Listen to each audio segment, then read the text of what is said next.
Cinema शौकीन से आपका स्वागत करता है। आज हम बात करने वाले हैं 21 ब्रिजेस के बारे में। ये कहानी है एक पुलिस वाले की जिसे उसके अग्रेसिव बर्ताव के लिए जाना जाता है। वो सीधा क्रिमिनल्स को गोली मारता है और ये बात पूरे डिपार्टमेंट को पसंद नहीं आती। कहानी की शुरुआत होती है और हमें पता लगता है आंद्रे नाम के एक पुलिस वाले के बारे में। आंद्रे एक होमोसाइड डिटेक्टिव है जो न्यूयॉर्क पुलिस डिपार्टमेंट के लिए काम करता है। आंद्रे जब 13 साल का था तभी उसके पिता की मौत हो गई थी। उसके पिता ऑन ड्यूटी मारे गए थे। तब से आंद्रे ने निश्चय किया कि वो भी उनकी तरह एक डिटेक्टिव बनेगा। आंद्रे के पिता 3 क्रिमिनल से लड़ने गए थे। उनमें से 2 को उन्होंने मार गिराया, लेकिन तीसरे क्रिमिनल ने उसे मार दिया। आंद्रे जब से डिटेक्टिव बना है उसके बाद से बहुत सारे पुलिस वालों को मारा गया है, लेकिन जितने भी क्रिमिनल्स किसी पुलिस वाले को मारते हैं वो आंद्रे के हिट लिस्ट में होते हैं। वो उन्हें ढूंढता है और मार गिराता है। आंद्रे ने हाल ही में एक क्रिमिनल को मारा है। इसी के लिए इंटरनल अफेयर की आज बैठक बैठी है। वो सारे लोग बात करते हैं आंद्रे से और आंद्रे एक एक करके उनके सारे सवालों के जवाब देता है। आंद्रे की आंखों में देखने के बाद लगता है कि उसने कुछ भी गलत नहीं किया और ना ही वो कुछ गलत करना चाहता है। उसे लगता है कि उसने उन लोगों को मार करके अच्छा किया, वरना वो और भी लोगों को मार दे। फिर ये कार्यवाही यहीं पर खत्म हो जाती है और आंद्रे अपने घर वापस आ जाता है। यहाँ पर हम आंद्रे की माँ को देखते हैं जिसका नाम है विनीता। विनीता को डिमेंशिया है। वो चीजों को भूलती रहती है। कभी कभी वो आंद्रे को देखती है तो उसे लगता है कि उसके पति आ गए। उसे अपने पति के नाम से बुलाने लगती है। आंद्रे बहुत समय से अपने माँ के साथ रह रहा है। उसे अब आदत लग चुकी है इन चीजों की। उसे पता है कि उसकी माँ कब क्या कहेंगी। वहीं दूसरी तरफ हम 2 क्रिमिनल्स को देखते हैं जिसका नाम है माइकल और रे। इन्हें जानकारी मिली है कि एक वाइन शॉप पर 30 केजी ड्रग्स है। ये दोनों अभी उसे ही चुराने के लिए जा रहे हैं। वाइन शॉप के पीछे ये लोग गाड़ी को रोकते हैं और दोनों अंदर दाखिल हो जाते हैं। अंदर जाने के बाद वो अंदर के मालिक पर बंदूक तान देते हैं और उस जगह पर जाते हैं जहाँ पर सारे ड्रग्स को होना चाहिए। अंदर जाते ही उन्हें अंदाजा होता है कि ये 30 केजी नहीं बल्कि 300 केजी है, यानी कि इसमें कोई बहुत ही बड़ा गिरोह शामिल है। जिसके पास भी इतना सारा ड्रग्स है वो कोई छोटा आदमी नहीं होगा। इन चीजों को देखने के बाद माइकल डर जाता है और रे को कहता है कि हमें यह काम नहीं करना चाहिए, लेकिन रे नहीं मानता। वो बैग को बाहर निकालता है और अंदर ड्रग्स को भरना शुरू कर देता है। तभी थोड़ी देर के बाद यहाँ पर पुलिस वाले चले आते हैं और वो स्टोर के बाहर खड़े हो जाते हैं। इन चीजों को ये दोनों देख लेते हैं। रे अलर्ट हो जाता है और माइकल भी। उन्हें लगता है कि गड़बड़ होने वाली है। तभी बाहर के एक पुलिस वाले की नजर पड़ जाती है अंदर के ड्रग्स पर। तब वो दरवाजे को तोड़ता है और चला आता है अंदर। तब उसके पीछे पीछे और भी पुलिस वाले अंदर आते हैं और ये एक एक करके सबको मारने लगता है। इस चीज को देखने के बाद माइकल स्टोर के ओनर को मार देता है। ये लोग ऐसे ही गोलियां चलाते रहते हैं। जब भी ये लोग बाहर आते हैं एक पुलिस वाले को मार गिराते हैं। यहाँ पर अब चारों तरफ से गोलियां चल रही है। इन्हें अपनी जान बचाने के लिए सबको मारना पड़ रहा है। ये सबको मारते हुए चले आते हैं बाहर, अपने कार में बैठते हैं और तेजी में यहाँ से भागना शुरू कर देते हैं, लेकिन अभी भी पुलिस वाले इनके पीछे हैं। तब रे बाहर निकलता है कार से और एक बार दोबारा इन पर गोलियां चलाना शुरू कर देता है। उसके सामने ही पुलिस की एक वैन है जिस पर रे अंधाधुंध गोलियां चलाता है और अंदर के 2 पुलिस वालों को मार गिराता है। तभी पुलिस की एक और गाड़ी आकर के यहाँ पर रुकती है जिससे एक लेडी पुलिस बाहर आती है। रे उसे भी मार देता है। तब वो देखता है कि उसके पीछे अब एक और गाड़ी बची है पुलिस वालों की। तब वो उन्हें भी छल्ली कर देता है। फिर वो रास्ते से पुलिस वालों की गाड़ी को हटाता है और तेजी में ये लोग यहाँ से निकल जाते हैं। अब पूरे शहर में ये बात फैल जाती है। जल्दी ये बात पता लगती है कैप्टन मैकेना को। तब यहाँ पर आंद्रे भी आ जाता है। कैप्टन मैकेना एक केस दे देता है आंद्रे को। उसे पता है कि आंद्रे से बेहतर ऑफिसर नहीं है ऐसे केस को देखने के लिए। आंद्रे पिछले 9 साल से NYPD के लिए काम कर रहा है और 9 साल में उसने 8 इनकाउंटर्स किए हैं। उसके पास क्रिमिनल से डील करने का सिर्फ एक ही तरीका है और वो है उन्हें गोली मारना। अब सारे पुलिस वाले भर जाते हैं इस वाइन शॉप में। जब वो अपने दोस्तों की लाशों को देखते हैं सारे के सारे निराश हो जाते हैं और शोक मनाने लगते हैं। अब शहर की सारी पुलिस यहाँ पर आ चुकी है, यहाँ तक कि DEA वाले भी, क्योंकि बहुत सारा ड्रग इन्वॉल्व है। इसी बीच में कहना बात करता है आंद्रे से और कहता है कि इस केस को तुम ही सोल्व कर रहे हो। तुम्हें जो करना है वो करो। डिपार्टमेंट तुमसे कोई भी सवाल जवाब नहीं करेगा। तुम्हें जितने नियम तोड़ने हैं तुम तोड़ो, लेकिन इस केस पर तुम अकेले काम नहीं करोगे। तुम्हारे साथ फ्रैंकी नाम की डिटेक्टिव काम करेगी, क्योंकि अब इसमें DEA भी इन्वॉल्व हो चुकी है। अगर इतना सारा ड्रग्स का मामला है तो हमें कैसे भी इस ड्रग के मालिक तक पहुंचना पड़ेगा। तब आंद्रे कहता है कि आपको पता है कि मैं अकेला काम करता हूँ। मैकेना कहता है कि इस बार मैं तुम्हारी बातों को नहीं सुनूंगा। तुम्हें फ्रैंकी को अपने साथ रखना ही पड़ेगा। तभी दूसरी तरफ हम माइकल और रे को देखते हैं। जब ये लोग अपनी लोकेशन पर आकर के रुकते हैं तब माइकल भड़क जाता है रे पर और कहता है कि तुम्हें अपना आपा नहीं खोना चाहिए था। तुमने पुलिस वालों को मारा है, अब वो कभी भी हमारा पीछा नहीं छोड़ेंगे। माइकल रे को कहता है कि तुमने 7 पुलिस वालों को मारा है, उसमें से कुछ लोग बुरी तरीके से घायल थे। उन्हें मारने की कोई जरूरत नहीं थी, फिर भी तुमने रहम नहीं खाया उन लोगों पर। अभी इनकी बातें चली रही होती है तभी यहाँ पर बुश नाम का आदमी आ जाता है जिसने इन्हें जानकारी दी थी ड्रग्स के बारे में। इनके सारी ड्रग्स को खरीदने वाला है, लेकिन अब ये दोनों डरे हुए हैं। रे बुश को कहता है कि जितनी जल्दी हो सके अपने मालिक के पास हमें लेकर के चलो। हमें अभी के अभी डील करनी है पूरे ड्रग्स की। हमें जितनी जल्दी पैसा मिलेगा हम शहर छोड़ करके यहाँ से भाग जाएंगे। तभी दूसरी तरफ हम आंद्रे को देखते हैं। वो चला आता है शॉप के अंदर। अंदर आने के बाद जब वो सारी चीजों को देखता है वो कहता है कि अंदर सिर्फ 2 रॉबर्स आए थे। वो इतने सारे ड्रग्स के लिए तैयार नहीं थे। उन्हें शायद किसी ने गलत जानकारी दी थी। उन्हें लगा कि यहाँ पर ड्रग्स कम है, इतना ड्रग्स जिसे 2 लोग उठा करके यहाँ से भाग सकते हैं। वो यहाँ से एक BMW की की कार में आए थे। ड्रग्स का वजन बहुत ही ज्यादा है, वो लोग चाह करके भी यहाँ से दूर नहीं भाग पाएंगे। उन्हें आज के आज डील करनी पड़ेगी इसी शहर में। फिर डील करने के बाद वो भागने की कोशिश करेंगे जितनी जल्दी हो सके। सुबह 5 बजे से पहले हमें उन्हें पकड़ना है। तभी ये लोग बाहर आ जाते हैं। यहाँ पर FBI की पूरी टीम आ चुकी है। FBI की टीम कहती है कि अब से इस केस को हम देखने वाले हैं, सारी चीजें हमें हैंड ओवर कर दो। लेकिन मैकेना को ये बात पसंद नहीं आती और ना ही आंद्रे को। आंद्रे कहता है कि मैंने ऑलरेडी काम शुरू कर दिया है, मुझे सिर्फ सुबह 5 बजे तक का वक्त चाहिए। वो लोग आज इस ड्रग की डील करने वाले हैं। ड्रग की डील करने के बाद वो लोग यहाँ से भागने की कोशिश करेंगे। इस पूरे शहर में 21 ब्रिज है जहाँ से वो लोग भाग सकते हैं। मैं चाहता हूँ कि सुबह 5 बजे तक सारे के सारे रास्तों को बंद कर दिया जाए, चाहे वो पानी का रास्ता हो या टनल का हो या कोई भी सड़क हो। कोई भी शहर से बाहर नहीं जाना चाहिए सुबह 5 बजे तक, तब तक मैं उन्हें पकड़ लूंगा। इन बातों को सुनने के बाद FBI वाले भी मान जाते हैं। हर जगह वो लोग डिपार्टमेंट को खबर भेजने लगते हैं कि सारे रास्ते को बंद कर दिया जाए। तब सारे रास्तों को ये लोग बंद करने लगते हैं और आंद्रे अपने काम पर लग जाता है। इन लोगों ने सारे सबवे और सारे के सारे ट्रेन को भी बंद कर दिया है। तभी दूसरी तरफ हम रे और माइकल को देखते हैं। बुश उन्हें लेकर के जाता है अपने मालिक के पास जिसका नाम है हॉक। हॉक सारी चीजों को देखने के बाद कहता है कि सारे पैसे मैं तुम लोगों को अभी नहीं दे सकता। तब माइकल गुस्सा हो जाता है और कहता है कि हमारे साथ मजाक करना बंद करो। हमने तुम्हें जितना ड्रग दिया है उसकी कीमत कम से कम $6 मिलियन है। हमें अभी सिर्फ $1 मिलियन चाहिए क्योंकि हमें शहर को छोड़ करके भागना है। अगर तुमने ऐसा नहीं किया तब तुम सारे के सारे पैसों से हाथ धो बैठोगे। हम इस ड्रग्स को लेकर के यहाँ से चले जाएंगे। तब इन बातों को सुनने के बाद हॉक को भी अकल आती है और वो इन्हें $1 मिलियन दे देता है। जैसे ही इन्हें पैसे मिलते हैं ये दोनों आते हैं एक मनी लॉन्ड्रिंग वाले के पास जिसका नाम है आदि। वो आदि को पैसे देते हैं और कहते हैं कि हमें नए ID कार्ड्स चाहिए ताकि जितनी जल्दी हो सके हम लोग यहाँ से भाग सके। तब आदि काम शुरू कर देता है। वहीं दूसरी तरफ पुलिस वाले भी काम पर लगे हुए हैं। जब वो सारे CCTV कैमरे को देखते हैं तब उन्हें बुश की शक्ल नजर आ जाती है। उसके बाद वो इन दोनों को भी देख लेते हैं। अब चारों तरफ इनकी तस्वीरें फैल रही हैं। थोड़े समय के बाद इन्हें पता लग जाता है रे के एड्रेस के बारे में। आंद्रे अपने सारे लोगों को लेकर के घुस जाता है उसके घर के अंदर। तब अंदर उन्हें रे की गर्लफ्रेंड नजर आती है जिसे पकड़ करके वो लोग पूछताछ करना शुरू कर देते हैं। शुरू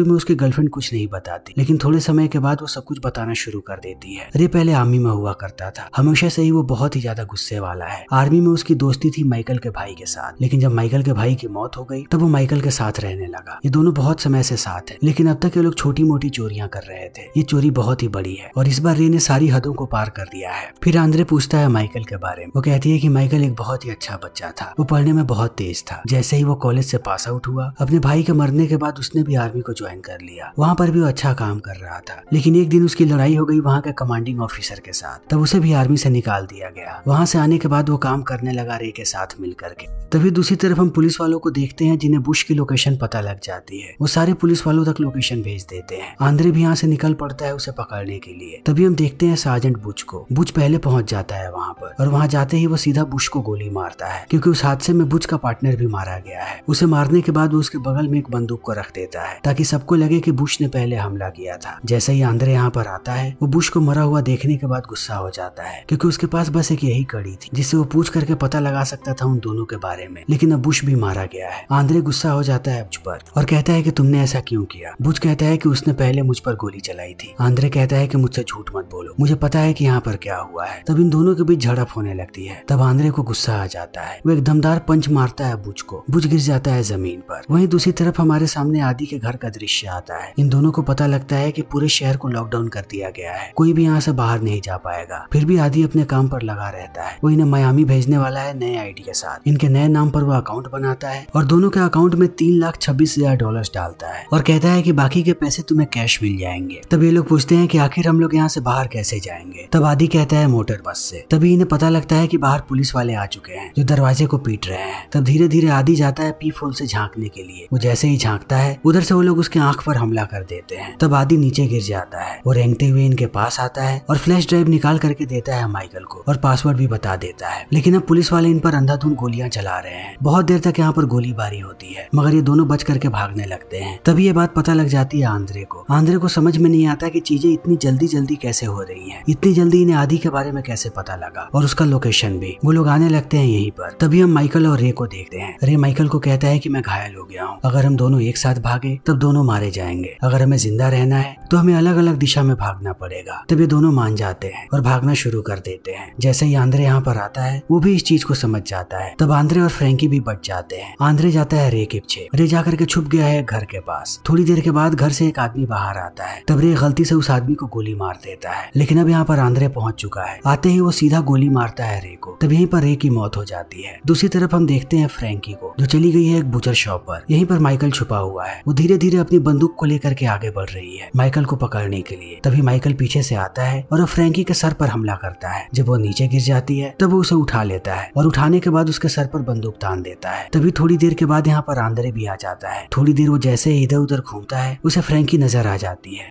वो देखता है कि फ्रैंकी पर माइकल ने बंदूक तान करके रखा है, फिर भी वो अपने बंदूक को नीचे नहीं करता। फ्रैंकी उसे कहती है कि मेरी परवाह मत करो, इसे मारो, ये आदमी एक कातिल है। लेकिन आंद्रे रुक जाता है। वो नहीं चाहता कि फ्रैंकी को किसी किस्म की कोई भी तकलीफ हो। आंद्रे बात करना शुरू कर देता है माइकल से और कहता है कि आखिर तुम ये सब क्यों कर रहे हो? तुम उस बात को भूल गए तुम कभी आर्मी में हुआ करते थे। तुमने देश के लिए बहुत कुछ किया है। तुम्हें ऐसे लोगों को मारना शोभा देता है? तुम्हारा भाई एक शहीद है, उसने देश के लिए जान दी है, तुम उसके भी नाम को खराब कर रहे हो। इन बातों को सुनने के बाद अब माइकल भावुक हो जाता है और कहता है कि मैंने किसी को भी नहीं मारा, जितने भी लोगों को मारा है सबको रे ने मारा था। जब से ये रॉबरी शुरू हुई है सारी अनयूजुअल चीजें हो रही हैं जो मेरे समझ से परे हैं। जब हम लोग वाइन शॉप के अंदर गए थे तब वहाँ का मालिक बार बार घड़ी को देख रहा था, जैसे उसे पता है कि यहाँ पर पुलिस वाले कब आने वाले हैं। जैसे ही उसने घड़ी को देखा पुलिस वाले आ गए। पुलिस वालों को सब कुछ पता था कि यहाँ पर क्या होने वाला है। जब हम लोग आदि के घर पे थे, आदि जैसे ही दरवाजे पर गया उसके ऊपर उन लोगों ने गोली चला दी बिना किसी वार्निंग के। पुलिस वाले हमेशा ही वार्निंग देते हैं, जरूर कोई बड़ा षड्यंत्र चल रहा है। आंद्रे को ये सारी बातें समझ में नहीं आती। वो धीरे धीरे आगे बढ़ने लगता है। तभी माइकल फ्रैंकी को फेंकता है और निकल जाता है दरवाजे से बाहर। और दरवाजे के बाहर वो एक लगा देता है स्क्रू ड्राइवर को ताकि ये लोग बाहर ना आ सके। बाहर आते ही माइकल भागना शुरू कर देता है। भाग करके वो चेक इन करता है एक होटल में। अंदर जाने के बाद वो एक आदमी को किडनैप करता है और उसके लैपटॉप को यूज करना शुरू कर देता है। सबसे पहले वो लैपटॉप के अंदर लगाता है उस फ्लैश ड्राइव को जो उसे आदि ने दिया था और आदि ने उसे पासवर्ड भी बताया था। जैसे ये फ्लैश ड्राइव ओपन होती है माइकल को पता लगता है कि बहुत सारे पैसे ट्रांसफर हुए हैं और सारे के सारे पुलिस वालों के अकाउंट्स में। ये सारे के सारे पुलिस वाले करप्ट हैं। अब धीरे धीरे माइकल को चीजें समझ में आने लगती हैं। वो समझ जाता है कि यहाँ पर बहुत ही बड़ा षड्यंत्र चल रहा है। ये कोई छोटा मोटा केस नहीं है और अब माइकल इसमें बहुत ही बुरी तरीके से फंस चुका है। सारे लोग उसके जान के प्यासे हैं, उन्हें ड्राइव चाहिए किसी भी हालत में। तब वो अपना हुलिया बदलने लगता है। वो क्लीन शेप करता है, अपने कपड़े बदलता है और निकल जाता है होटल से बाहर। जैसे ही वो लॉबी में पहुंचता है देखता है कि यहाँ पर चारों तरफ पुलिस वाले भर चुके हैं। तब वो किचन के रास्ते से बाहर निकलने लगता है। बाहर आते ही वो भागना शुरू कर देता है। तभी उसके सामने से एक तेज गाड़ी गुजरती है। तब वो गिर जाता है जमीन पर नीचे और पैसों से भरा हुआ बैग यहीं पर छूट जाता है। वो देखता है कि पुलिस वाले अब हर तरफ आ चुके हैं। एक पुलिस वाले ने उसे देख लिया है। वो माइकल पर गोली चलाने की कोशिश करता है लेकिन ऐन वक्त पर यहाँ पर आंद्रे आकर के उसे रोक देता है। आंद्रे कैसे भी माइकल को जिंदा पकड़ना चाहता है और माइकल भागते रहता है और आंद्रे उसके पीछे पीछे भागता है। सारे के सारे पुलिस वाले माइकल पर गोलियां चला रहे हैं लेकिन माइकल बच जाता है। बच करके वो एंटर होता है सबवे स्टेशन पर और एक मेट्रो के अंदर दाखिल हो जाता है। आंद्रे भी उसके पीछे ही था, वो भी मेट्रो के अंदर ही है। अब ये दोनों एक दूसरे पर बंदूक तान देते हैं। आंद्रे माइकल को कहता है कि मैं तुम्हें मारना नहीं चाहता, अपने आप को मेरे हवाले कर दो। मैं तुम्हें गारंटी देता हूँ तुम्हें कोई कुछ नहीं करेगा। अगर मुझे गोली मारना होता तो अब तक मैं तुम्हें मार चुका होता। माइकल को भी इन बातों पर भरोसा है क्योंकि आंद्रे पहला पुलिस वाला है जिसने पहले बात की, गोली नहीं चलाया। जहाँ की बाकी सारे पुलिस वाले पहले गोली चला रहे हैं उसके बाद वो कुछ कर रहे हैं। तब वो धीरे धीरे करके अपने बंदूक को नीचे करने लगता है और आंद्रे जाता है उसके पास बंदूक लेने के लिए। तभी एक गोली आकर के लग जाती है माइकल को और हमें पता लगता है कि फ्रैंकी ने मार दिया माइकल को। फ्रैंकी को लगा कि माइकल मारने की कोशिश कर रहा है आंद्रे को। आंद्रे बहुत ही ज्यादा गुस्सा हो जाता है और जाता है माइकल के पास। माइकल अपनी आखिरी सांसें ले रहा है। उस समय वो ड्राइव दे देता है यहाँ पर आंद्रे को और उसे कोड भी बता देता है। अब पुलिस वालों को लगता है कि ये केस खत्म हो गया। सारे लोग बाहर आने लगते हैं। सब आंद्रे और फ्रैंकी को यहाँ पर शाबाशी दे रहे हैं लेकिन आंद्रे समझ चुका है कि कोई बहुत ही बड़ा षड्यंत्र यहाँ पर रचा जा रहा है। ये मामला इतना छोटा नहीं है। उसे अब सब पर शक हो रहा है। तब वो फोन मांगता है फ्रैंकी का कॉल करने के लिए। वो फोन लेने के बाद जब कॉल रिकॉर्ड देखता है तब उसे एहसास होता है कि गोली चलाने से पहले फ्रैंकी ने कॉल किया था केली को।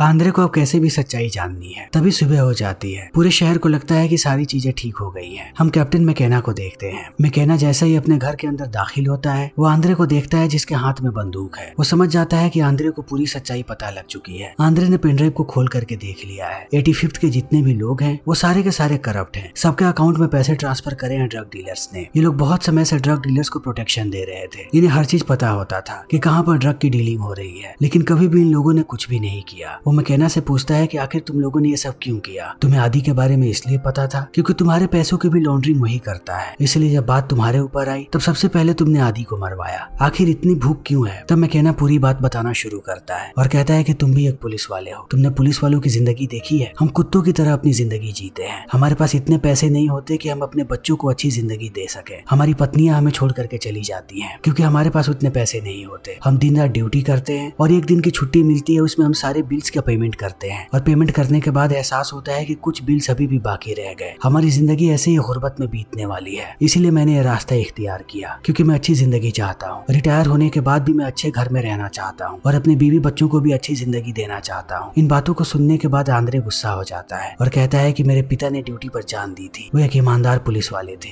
मैंने भी बहुत ही ज्यादा तकलीफें देखी हैं, लेकिन पुलिस में हमेशा ही मुझे ईमानदारी का पाठ पढ़ाया गया और ईमानदारी ने ही मुझे जिंदा रखा है और अब तुम पूरे के पूरे डिपार्टमेंट को भ्रष्ट करते जा रहे हो। जब आंद्रे ये बातें बोल रहा होता है तभी वो देखता है कि 85th के सारे पुलिस वाले अगल बगल आ चुके हैं जो उस पर गोलियां चलाना शुरू कर देते हैं। तब आंद्रे भी उन्हें एक एक करके मारने लगता है। वो देखते ही देखते सबको मार गिराता है। अब मैकेना भी घायल हो गया है। आंद्रे उसे कहता है कि पुलिस के हवाले कर दो अपने आप को, लेकिन मैकेना नहीं मानता। वो दोबारा मारने की कोशिश करता है आंद्रे को, तब आंद्रे उसे मार देता है। जब वो जाता है मैकेना के पास तब यहाँ पर फ्रैंकी आ जाती है और बंदूक तान देती है आंद्रे पर। उसे कहती है कि वो फ्लैश ड्राइव मुझे दे दो वरना मैं तुम्हें मार दूंगी। आंद्रे कहता है कि तुम्हें क्या लगता है वो फ्लैश ड्राइव सिर्फ मेरे पास है? मैंने उसकी बहुत सारी डुप्लीकेट कॉपीज बना दी हैं। अगर तुमने मुझे मारा तब तुम पूरी जिंदगी के लिए जेल जाओगी। तुम्हारी एक बेटी भी है, क्या तुम चाहती हो कि तुम्हारी बेटी बिना माँ के बड़ी हो? इन बातों को सुनने के बाद फ्रैंकी रोने लगती है और अपने बंदूक को नीचे कर देती है। तब आंद्रे उसे गिरफ्तार करता है और लेकर के आता है बाहर। इन पूरे पुलिस वालों की सच्चाई अब सामने आ चुकी है। सब जानते हैं कि इन लोगों ने क्या किया है। इन्हें अरेस्ट करवाने के बाद आंद्रे यहाँ से निकल जाता है। वो पेन ड्राइव अभी भी उसके गाड़ी के अंदर है जिन पर खून लगा है। अब वो सारी की सारी चीजें मीडिया वालों को देने वाला है ताकि जितने भी बचे हुए पुलिस वाले हैं उनके ऊपर भी कार्रवाई। फिर इसी के साथ ये फिल्म यहीं पर खत्म हो जाती है। तो दोस्तों हमारी आज की ये वीडियो यहीं पर खत्म होती है। अगर आपको हमारी ये वीडियो पसंद आई हो तो इसे लाइक करें, शेयर करें और चैनल को सब्सक्राइब करें। Thank you.